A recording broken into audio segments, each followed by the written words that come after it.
사랑하는 하나님 감사합니다. 이 금요일 저녁에 저희들 다시 불러주셔서 우리 하나님의 은혜의 자리, 그 말씀의 자리로 저희들을 초대하셨사오니 우리 하나님의 평강과 은혜 안에 거하는 귀한 시간 되게 해주시옵소서.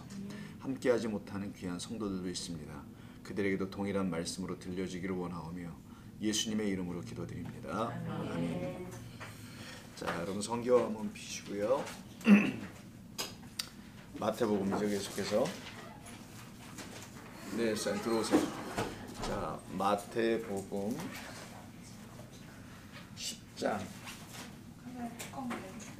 네, 카메라로는 뚜껑 열었습니다. 지난 2부 주일날 2부 설교부가 뚜껑 안 열어놓고 제가 그냥 해가지고 그래서 제가 뚜껑 열렸어요. 그래. 또 아재글을 못 알아들으시고. 아니 그거를 안 열고 그냥 하신 거예요? 예, 이걸 안 열어. 1분 했는데 2부에 그 배터리 교체하는 가운데 그 배터리를 교체할 때 렌즈를 잠깐만 만지면 안 좋아져서 잠깐 커버를 씌웠어요, 쟤를. 그리고는 그대로 했어요. 그래서 나중에 이거 보니까 목소리만 나오더라고. 소리는 안 나고 저런 영상은 없고. 자, 좋습니다. 여러분 한 표시가의 성경 마태복음 10장입니다. 자, 오늘 10장 우리 본문은 지난번에 다 읽었으니까요. 오늘 두 번에 걸쳐서 하게 되는데요. 자, 지난번에 우리가 무엇을 같이 나눴는지 한번 대략 요약을 한번 해볼게요. 우리가 지난 시간에 했던 그 말씀은 어떤 것이었냐면은 잃어버린 양들에게 가라는 거예요. 자, 잃어버린 양이 있는 곳이 어느 성과 마을이라고 표현되어 있었던 것이죠. 그 성과 마을이 이제 11절에 나옵니다. 근데 그 성과 마을을 구체적으로 말씀해 주는 것이 그 단락의 마지막 절이 15절에 소돔과 고모라라고 되어 있죠. 그게 또 사실은 그 앞에 6절에서 처음으로 제자들을 파송해 내실 때 6절에서 언급된 부분이죠. 어떤 집? 이스라엘이라는 그 집에 잃어버린 양들. 그러니까 이스라엘의 집 자체가 통째로 사실은 다 잃어버렸다는 걸 알게 되는 거라 말씀했죠. 그래서 성이라는 단어가 이 거룩한 성전이라는 것으로 쓰였다는 거. 그래서 예수님께서 시험을 받으실 때 마귀가 그를 데리고 거룩한 성으로 데리고 갔다는 얘기가 마태복음에 있었던 거 우리 확인해 봤지 않습니까? 4장에서. 자, 그와 같이 흑암에 앉아있는 백성들을 향하여 찾아오신 예수님을 만난 사람들만 그 분을 가서 전하게 될 거라는 것은 너희들과 거저받았으니 거저주라는 무슨 복음? 은혜의 복음이라는 것을. 거저복음이요? 정말 거저 먹으려고 그러네. 은혜의 복음. 우리 교인들이 그 아재 그 수준이 이제 굉장히 그 저를 능가하려고 하는 것 같습니다. 예, 제가 아직 위협을 좀 받고 있다는 느낌이 들어오는데, 자, 예, 본문도 못 찾고 계신 분들이 계신 것 같은데 그런 불상사가 더 이상 없도록 서로 지금 몇 장과 몇 장을 서로 타협하는 분위기가 일어났는데 10장입니다, 우리 지금. 예, 예, 절은 뭐 거기서 대략 찾아보시고요. 자, 11절, 10절 여기 이 부분들 하는 거죠, 계속해서. 자, 그래서 흑암에 앉은 백성들을 향하여 찾아오신 이야기. 그 성이 바로 잃어버린 이스라엘의 집이라는 것을 예수님께서 성전으로 가시죠. 갈릴리에서 성으로 가시죠. 예루살렘 성으로. 그리고 거기에 들어가신 곳이 성전 아닙니까? 곧바로 성전에 들어가서 채찍으로 치시면서 그 상인들을 몰아내시는 그런 이야기를 잘 아실 겁니다. 그게 바로 제자들이 가야 할 곳이라는 거예요. 예수님께서 그렇게 가셨던 것처럼 너희가 지금 갈릴리에서 이렇게 나에게 하나님의 말씀을 배우고 있고, 그리고 내가 너희들에게 보여준 이대로 너도 똑같이 이 세상이라는 성전으로, 성들로 가게 될 것이다. 스스로 거룩하다고 하는 어떤 행위들로 거룩하였다고 생각하는 사람들에게 갈 것이다. 근데 그 동네가 산 위에 있다고도 얘기했었죠. 그 산 위에 있는 거 바로 성전을 얘기하는 건데, 거기에 빛이 비치면 산 위에 있는 동네가 그 빛으로 해서 다 비춰질 것이다. 알게 될 것이나 나타나고 보여지게 될 것이다 라는 것이죠. 바로 그와 같은 소돔과 고모라, 그 고모라에 가서 하나님의 말씀을 전하는데, 그 소돔과 고모라라고 굳이 예수님께서 말씀하신 것은 소돔과 고모라라고 딱 하면 다 이스라엘 사람들이, 히브리 사람들 다 아는 거잖아요. 창세기 18장 19장에 나와 있는 소돔과 고모라의 사건을 다 아는 거기 때문에 그건 죄악이 관영된 도시, 이 세상을 설명할 때마다 쓰여지는 마스코트 같은 거죠. 일종의 표현 방식이죠. 바로 그것, 거기가 멸망했던 이유를 아느냐라고 다시 확인해 주는 겁니다. 그러니까 창세기 18장 19장에서 멸망한 이유는 무엇이 없어서? 누가 없어서요?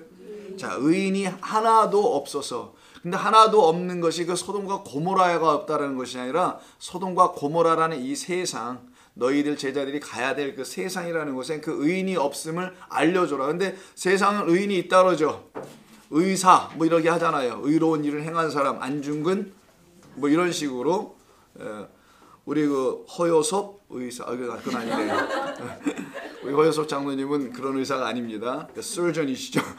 자, 우리가 이제 그런 의사들이 세상에 있다고 하죠. 그러니까 스스로 자기들이 의롭다고 생각하는 어떤 자들이 의롭다고 생각하는 자기들이 만들어놓은 그 틀에 규범에 맞게 행동하고 하면은 그들을 의사, 의인이라고 스스로 말하는 그곳에 의인은 하나도 없나니 한 사람도 없다라고 말씀하신 이 세상을 향하여 하나님만이 하실 수 있는 유일한 말이죠. 그러니까 이 세상 모두와 하나님 한 분과의 만남이죠. 대결이라고 할 수도 있고요. 바로 그런 곳에서 죄악에 관영한 곳에서 의인이 없는 곳에서 다 물에 빠져 죽을 수밖에 없는 시대인 노아 시대 때도 노아를 갖다 하나님의 은혜를 입은 자 그래서 그를 의인이라고 한다 그랬죠. 즉 의인이라는 것은 하나님의 은혜를 입은 자, 즉 은혜를 알고 발견한 자를 의인이라고 한다는 거예요. 그럼 은혜를 어떻게 발견하냐? 그래서 의인이 어떻게 되는 것이냐? 은혜의 복음으로 안다는 거예요. 조건 없는 방주로 들어가게 하는 거죠. 방주로 들어갈 때 조건 갖추지 않았잖아요. 부정한 것도 들어와라, 정한 것도 들어와라. 그래서 부정한 거, 정한 거 암수 한 쌍씩, 7쌍씩 해서 다 집어넣죠. 그래서 완성이 무엇인지를 설명해 주기 위해서 부정한 것이든 정한 것이든 다 들어와라. 이게 노아 때 얘기죠. 그렇게 조건 없이 받아주시는 하나님의 사랑과 은혜의 복음. 그래서 내가 너희를 태우고 내가 간다. 그 배로 내가 너희를 싣고 이 바다를 항해에 갈 것이다 라는 그 은혜의 복음 방주 안으로 들어오게 하시는 그것을 깨달았던 사람이 바로 노아라는 거예요. 그래서 은혜의 복음을 알게 된 하나님을 만난 노아를 갖다가 의인이다 라고 말하는 것이죠. 그가 의로운 행동을 했다는 것은 하나도 없어요. 성경에 어디 찾아봐도요. 그를 그냥 의인이라고 한다는 거예요. 자, 그런 의인들을 향하여 의인이 없는 이 세상에 향하여 의인으로 이 땅에 오신 분, 세상에 의인이 없나니 하나도 없는데 하늘에서 오신 그 예수 그리스도가 의인으로 오시는 거란 말이에요. 그리고 의로운 우리의 대제사장이라고 하죠. 히브리서에서는 그를 갖다가 의로운 우리의 대제사장이다. 근데 그가 와서 스스로 평안하다, 스스로 화평하다, 우리는 잘 나가고 있다, 모든 것 문제가 없다라고 하는 이 세상에 대하여 그 화평을 전해주러 온 분이 아니라 검을 주러 왔다, 칼을 던지러 왔다 그랬죠. 그 칼은 우리를 어떻게 한다는 거예요? 베어 버리는 칼입니다. 이게 말씀이라는 칼이에요. 당신이 말씀이니까 당신의 몸은 검으로 왔다는 말은 말씀의 성령의 검, 말씀의 검으로 우리를 베는 거죠. 그게 바로 돌칼, 예수가 돌, 반석, 십계명 율법을 완성하러 오신 그것으로 베어지는데 겉표피를 베는 circumcision을 하는 것이 아니라 마음이 베어지는 것, 마음의 죽음이에요. 마음이 죽음, 인간의 생각과 마음이 죽어야 쉼이 시작됩니다. 인간의 마음과 생각이 그 번잡한 것들이 죽지 않으면은 여러분 쉼이 없어요. 여러분 몸은 쉴 수 있어요. 두 다리 쭉 뻗고. 근데 마음이 쉬지 못하면 잠까지 안 옵니다. 결국 그래서 몸이 또 못 쉬게 돼요. 그래서 몸이 난리 나는 것은 마음이 혼란스럽기 때문인 거예요. 결국. 그래서 그 마음의 할례를 받아야 된다고 끊임없이 구약성경에서 외쳤던 것은 바로 예수님께서 이 땅에 오신 이유를 분명하게도 미리 얘기해 놓은 것이죠. 예언해 놓은 것입니다. 그 의미가 무엇인지를. 그래서 예수님의 이 땅에 오셔서는 칼을 던지러 오신 것이라는 거, 칼로 배임을 받기를 원하는 사람들만 살아나게 된다는 거. 그렇게 배임받고 살아난 사람, 그렇게 살려내기 위해서 당신이 먼저 십자가에서 죽임 당하는 거죠. 왜? 우리를 친구 삼기 위해서인 것입니다. 그래서 이 친구를 위해서 죽었다라는 것을 깨달은 한 구약성경의 사람이 바로 아브라함인 거예요. 모리아산에서의 그 순양의 죽음이 곧 나를 위한 죽음이라는 사실을 철저히 알게 됐던 그를 놓고 하나님께서 저는 내 벗이다. 그 벗을 위해서 친구를 위해서 자기 목숨을 버리나니. 그래서 그 목숨을 내어주고 버리러 오신 예수님께서 누구신지를 명확하게 알게 해준 사건을 체험한 사람이 바로 아브라함이라고 성경은 우리에게 계속해서 알려주는 겁니다. 여기까지가 지난 시간에 쭉 했던 내용이었던 거예요. 이렇게 짧은 걸 지난 시간에 길게 했다는 것에 여러분이 굉장히 충격을 입으실 수 있겠지만 오늘도 만만치 않습니다. 다음 주에 또 요약하면 이렇게 짧게 요약될 것은 오늘도 굉장히 또 길게 하게 될 텐데 자, 같이 한번 이 말씀 한번 나눠보죠. 오늘은 11절부터 봅니다. 자, 11절. 어떤 성이나 마을에 들어가든지 그 중에 합당한 자를 찾아내요. 여기서 합당한 자를 찾는 것에 대해서 우리가 얘기를 좀 하지 않았거든요. 자, 11, 12, 13절 한번 통째로 한번 읽어볼게요. 합당한 자를 찾아내요. 너희가 떠나기까지 거기서 머물라. 또 그 집에 들어가면서 평안하기를 빌라. 그 집이 이에 합당하면 너희 빈 평안이 거기 임할 것이요 만일 합당하지 아니하면 그 평안이 너희에게 돌아올 것이니라 라고 되어 있습니다. 지난번에 약간 여기가 겹치는 부분을 하긴 했었는데 여기서부터 시작하는 것이 좀 나을 것 같아서요. 자, 그럼 이때 합당하다라는 말이 나오죠. 합당한 자를 어떻게 합니까? 찾아내라. 엑세타오라고 하는데 이건 몰라도 상관없어요. 이게 이제 어떤 뜻이냐면 찾아낸다는 이렇게 말로 되어 있지만 면밀하게 살펴보는 거예요. 아주 세밀하게 바라보는 겁니다. 잘 알아내서 찾는 거예요. 영어로 search out 이런 말이 있겠죠. 묻다, 질문하다는 뜻도 있어요. 엑세타오라는 이 단어가. 근데 단순히 이거 뭐 찾는다는 의미보다는 약간 좀 이 의미를 좀 우리 이해하기 위해서는 면밀히 검토해 보려고 하는 겁니다. 자, 이 신약 성경에서 이 엑세타오라고 하거든요. 어떻게 엑사를 모르 쓰냐? 엑세타오라고 하는데, 자, 엑세타오. 이 엑세타오가 어디서 쓰이는지 많이 안 쓰이는데 한두 군데 보겠습니다. 마태복음 2장 8절을 보세요. 그럼 여러분이 아시게 돼요. 예수님께서 이런 말을 제자들에게 야, 집에 어느 합당한 집을 찾을 때 이렇게 찾아야 된다는 말을 주신 이유가 있어요. 마태복음 2장 8절. 자, 동방마사 이야기죠. 베들레헴으로 보내며 이르되, 헤롯이 보내는 거잖아요. 동방마사를. 왜? 예수를 찾으려고. 찾아야 죽이죠 먼저. 저 베들레헴으로 보내며 이르되 가서 이 아기에 대하여 자세히 알아보고 찾거든 내게 고하여 나도 가서 그에게 경배하라. 이때 자세히 알아보다 있죠. 요 단어예요. 자세히 알아보다. 요게 엑세타오인데 오늘 본문에서 그냥 찾다고만 해놨단 말이에요. 자세히 알아보는 면밀하게 본다 그랬죠. 아까 그래서 뜻이 이렇게 나온 거고. 요한복음 21장 한번 보세요. 요한복음 끝장 21장. 요한복음 21장 12절 보시게 되면은 예수님께서 부활하신 제자들에게 찾아가죠. 식사를 같이 하십니다.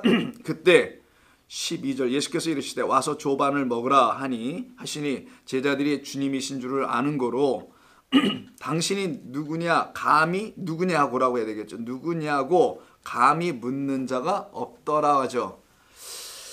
자, 당신이 누구냐라고 감히 묻는 자. 이때 감히 묻다라는 말이 있습니다. 이게 감히 묻다. 요 단어가 엑세타오예요. 이거 되게 좀 이상하지 않아요? 문맥을 보시면 예수님을 알아보지 못하는 게 아니라면 이게 첫 번째 방문도 아니고요.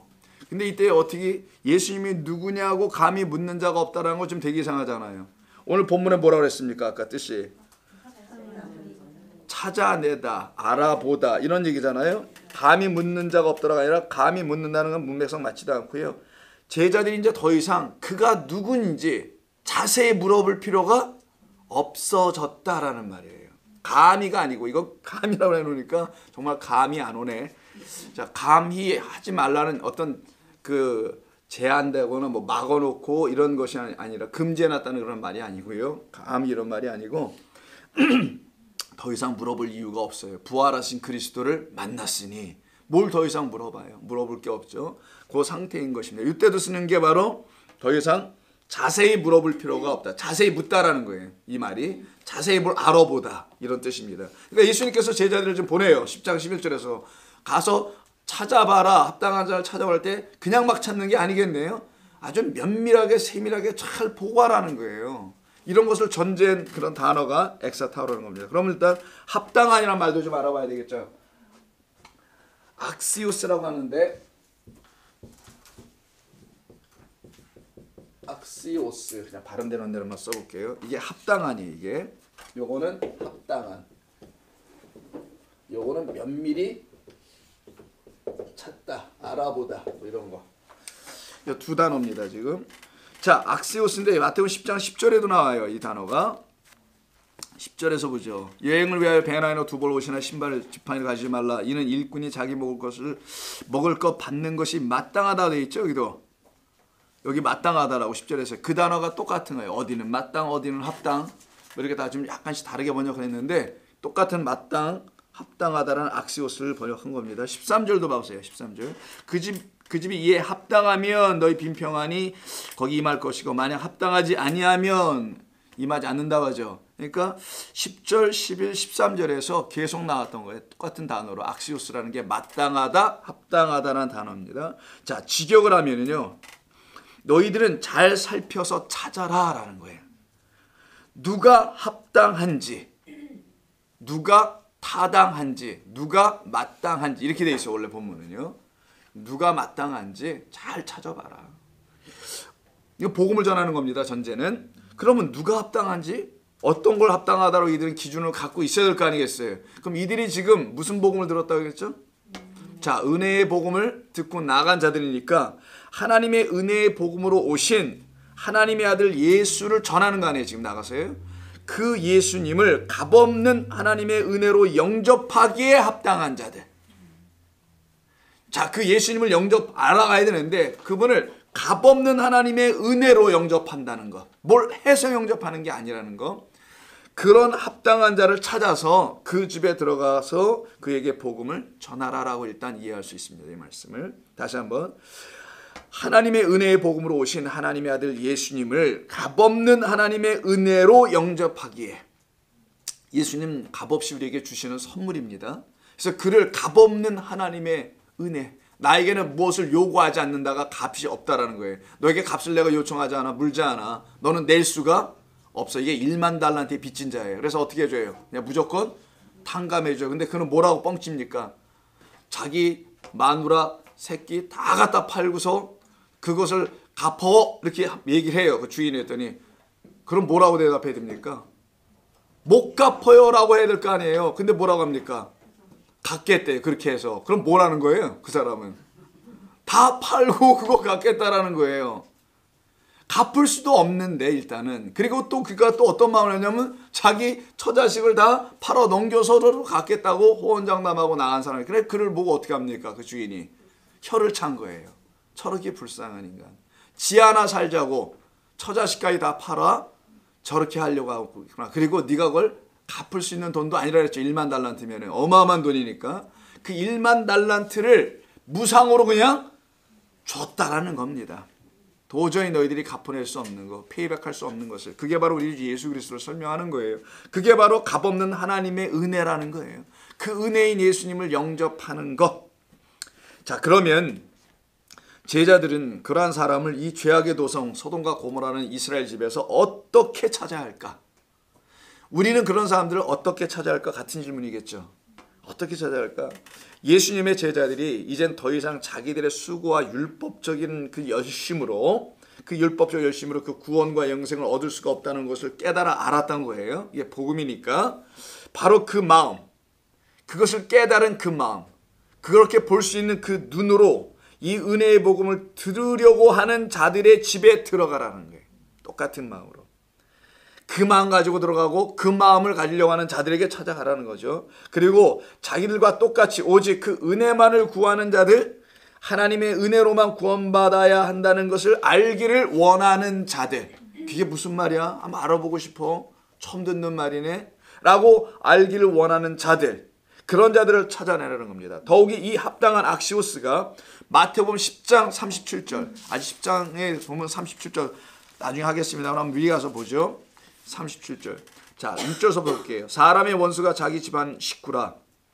여러분들의 삶이 그렇죠? 아니에요? 무슨 말씀이 또 못 알아듣는. 사람의 원수가 다른 데 있자고 자기 집안 식구리라. 아버지나, 이거 굉장히 오늘 느립니다. 여러분들께서. 아버지나 어머니를 나보다 더 사랑하는 자는 내게 합당하지 아니하고 아들이나 딸을 나보다 더 사랑하는 자도 내게 합당하지 아니하며, 이렇게 돼 있잖아요. 합당하다. 근데 합당하지 않으며 이렇게 계속 말씀할 때 합당하다 나오죠. 여기도 악시오스가 나온단 말이에요. 그럼 이게 도대체 무슨 말이냐는 거예요. 자, 그대로 한번 읽어보세요. 나보다 더 사랑하면 안 된대요. 누구를? 어머니를, 아버지를, 뭐 딸이나 자식이나 남편이나 누구를. 인간이라는 거죠. 어떻게 보면은. 그들을 나보다 더 사랑하면 안 된다 이렇게 말씀하신 주님입니다. 그냥 그때 가서 자세히 좀 하겠습니다만 이건 조금만 제가 말씀을 드리면은, 여기서 합당한 자라는 것은 세상 것과 화평을 누려 세상과 사람들과의 화평을 계속 유지하여 거기로부터 무언가를 얻어내기를 원하는 사람들은 나보다 그들을 더 사랑할 것이나 내가 주는 평안을 얻기를 원하는 자들은 그들보다 나를 더 사랑해야 될 것이다.